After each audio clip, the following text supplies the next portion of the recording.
வழக்கறிஞர் K Armstrong அவர்கள் படுகொலை செய்யப்பட்டிருக்கிறார். இந்த படுகொலைக்கு நீதி கோரி, உண்மை குற்றவாளிகளை கைது செய்ய கோரி வழக்கறிஞர் பாதுகாப்பு சட்டம் கொண்டு வர இன்றைக்கு சமத்துவ வழக்கறிஞர் சங்கம், ஜனநாயக வழக்கறிஞர் சங்கம், நீளம் பண்பாட்டு மையம் சார்பிலே இன்னைக்கு சென்னை உயர்நீதிமன்ற வாசலிலே இன்னைக்கு நாங்கள் ஆர்ப்பாட்டம் நடத்தி கொண்டிருக்கிறோம். எங்களுடைய கோரிக்கையை தமிழ்நாடு அரசு நிறைவேற்ற வேண்டும். உண்மை குற்றவாளிகளை இந்த வழக்கில் சமத்துவ தலைவர் ஆம்ஸ்ட்ராங் அவருடைய கொலை வழக்கில் கைது செய்ய நடவடிக்கை எடுக்க வேண்டும். முறையான நீதி விசாரணை எடுக்க வேண்டும்.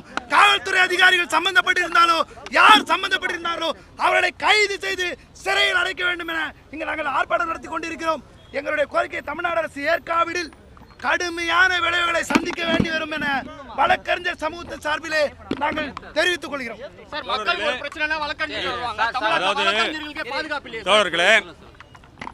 இது தேவையில்லாம இந்த 6 நாளா அவரை சமூக விரோதியா சித்தரிக்கிறாங்க. பத்திரிகையாளர் உங்களிடத்துல நாங்க கெஞ்சி கேட்டுக்கிறோம். அவர் மீது ஒரு வழக்கு கூட இன்னைக்கு வரைக்கும் இல்லை. நம்முடைய தோழர் அர்ஜுன் அவர்கள் சொன்னதை போல ஒரு வழக்கு இருந்தா கூட ஒரு முதலமைச்சர் புரோட்டோகாலில் இருக்கிற முதலமைச்சர் வீட்டுக்கு போய் சந்திக்க மாட்டார். ஆகவே அவர் மீது வருகின்ற அவதூறுகளை அருள் கூர்ந்து நீங்கள் தடுக்க வேண்டும் என்று கேட்டுக்கொள்கிறோம். மேலும் வழக்கறிஞர் பாதுகாப்பு சட்டம் என்பது தொடர்ந்து நாங்கள் வலியுறுத்தி கொண்டே வருகிறோம்.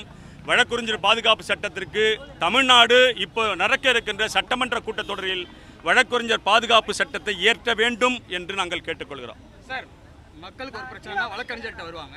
தமிழ்நாட்டில் வழக்கறிஞர்களுக்கே பாதுகாப்பு இல்லாத சூழ்நிலை இருக்கு. எப்படி பாக்குறீங்க? அதுக்கு தான் சிறப்பு சட்டம் வேணும்னு நாங்கள் கேட்குறோம். சிறப்பு சட்டம் சீக்கிரம் ஏற்றுவாங்க என்று நாங்கள் நினைக்கிறோம். சார், இப்போ திருமாவளவன் அவர்கள் இதற்காக அதிகாரிகள் மீதும் காவல்துறை மீதும் குற்றச்சாட்டு முன்வைக்கிறாரே தவிர கூட்டணி கட்சியில் இருக்கக்கூடிய முதலமைச்சர் மேல அவர் எந்த குற்றச்சாட்டும் முன்வச்ச மாதிரியும் தெரியல, கேள்வி கேட்ட மாதிரியும் தெரியல. ரஞ்சித் அவர்கள் முன்வச்ச 7 கேள்வியில கூட ரஞ்சித், அதாவது திருமாவளவன் அவர்கள் ஒரு கேள்வி கூட மு.க. ஸ்டாலின் அவர்கள் கேள்வி கேட்கல. இதை எப்படி பாக்குறீங்க? இது ஒரு போராட்டம். இதில் அரசியல் கலக்க வேண்டாம். நாம் எல்லாம் நம்முடைய தோழர் ஆம்ஸ்ட்ராங்குடைய மரணத்தில் அதிர்ச்சி அடைந்திருக்கிறோம். அரசியல் இங்கு வேண்டாம். நன்றி. டிஎஸ்பி தலைவரின் படுகொலைக்கு நீதி வேண்டும், நீதி வேண்டும்.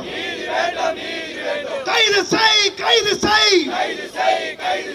உண்மையான குற்றவாளிகளை, உண்மையான குற்றவாளிகளை கைது செய், கைது செய்.